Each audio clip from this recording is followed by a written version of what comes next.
Facts about serial killers that will horrify you.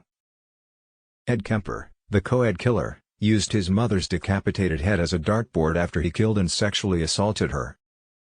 Ed Kemper also voiced many audiobooks while in prison, including Star Wars and Flowers in the Attic.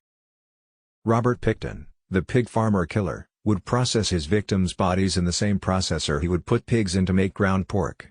It is very likely that the townspeople he serviced unknowingly ate human remains. Jeffrey Dahmer convinced police that his escaped, injured victim was his partner and they were having a lover's quarrel. Rosemary and Fred West murdered half their children and would tell the living children to behave, or they would end up under the patio like their other child. Joseph DeAngelo, the Golden State Killer, called one of his surviving victims years after the assault. Dennis Rader, the BTK killer, was the president of his church. Rader would strengthen his hand and arm muscles by using a stress ball. Israel Keyes kidnapped a girl and sent her family a photo of her body for ransom money. The victim was assumed to be alive, but she was actually dead and Keyes had sewn her eyes open to make her appear alive in the photo. Rodney Alcala won the dating game while on his killing spree. Richard Chase, the Vampire of Sacramento, would check the doors of homes to see if they were locked. He believed unlocked doors were an invitation. Richard Chase was interviewed while he was in prison.